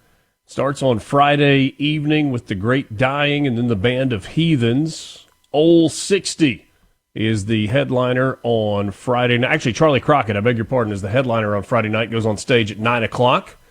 And then on Saturday, music and the festival begin at 10 a.m. You've got the double-decker 5K, 10K, and fun run on Saturday morning. Lance, I was informed that I would be getting early and participating in that. Oh, nice. As long as you can walk in the 5K. I was going to say, you gonna mall walk it, or are you going to take a nice just stroll through the hills of Oxford? There will be a stroll mixed with a little bit of jogging. I think our youngest is going to bring her scooter along, and so I think last year I carried the scooter part of the way, and I carried her part of the way. So we'll she's a year older though, legs a little bit stronger. We'll see where it goes. That'll be fun. A lot of hills, I know that. You got that right. A lot of hills. You got that right. The music on Saturday starts at 10 a.m. with the Rust College a cappella choir. That should be fantastic. The great Cedric Burnside at 11:30, plus Seratones, Waterliers, Sema Funk, The Record Company, Houndmouth, and then the Saturday night headliner, Grace Potter. She's on stage, expected to be on stage about 8:30 on Saturday night. Over 140 art vendors, plus lots and lots and lots of food options. Really a fun time. It's a cool weekend in Oxford that has grown and grown and grown. It's the annual Double Decker Arts Festival on and around the Oxford Square. A couple of notes. One thing though, I would love to see if they still have the climbing wall back out back getting Borky and Haydad in a nice little race up the climbing wall. Would you handicap that in any way? I mean, I bet Haydad can climb, is what I'm saying. I don't know if I'd hand that to Borky out of the gate. Yeah. He's a Vicksburg boy, you know. I mean, okay. Those Vicksburg dudes know what's going on out there. There's some hills and trees. I know he climbed them. And, you know, Haydad's in better shape than he's ever been. I know it, yeah. So. I mean, he's at the high school playing weight right now almost. So, yeah, they've got the kids area over in the parking lot of the Lafayette County Chancery building, and I know last year they had the climbing wall. Yeah, that's been a staple. I had to wait in line for that. Yeah. Couple of things of note. They are encouraging people to only bring clear bags. So purses, backpacks, whatever, need to be clear. Think college football stadium policy. They are, again, encouraging that this year. It will be fully enforced next year. So this is kind of a soft opening to the clear bag policy. I think leaders in Oxford recognize that there could be a little bit of security issue. Not that they are expecting anything, but because of events that have happened in this part of the country and through the United States related to big crowds and security, they have kind of stepped up security. Going to be checkpoints isn't the way to describe it, but enhanced entrances to the square where they make it very, very difficult for anybody that is not supposed to be coming through with a vehicle to do so. So focus on making sure that everybody is safe and has a good time at Double Decker this weekend. So that's coming up. Did you see the kerfluffle about an announcement from the Pentagon yesterday? Did you see this? There's been a lot going on with Hegseth, but I don't know if I saw that one. So CBS Mornings, among others, went with the story that Pete Hegseth had ordered a makeup studio to be installed at the Pentagon. The story at CBS said Defense Secretary Pete Hegseth recently ordered modifications to a room next to the Pentagon press briefing room to retrofit it with a makeup studio that can be used to prepare for television appearances. The price tag for the project was several $1,000s.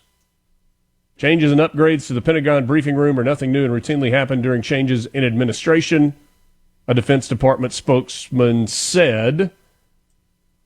The initial plans were for it to cost $40,000, but the ideas were scaled back. Now, Pete Hegseth's response to this came via a post on X. He said, number one, totally fake story, no orders and no makeup, but whatever. And then he followed it up with a jab.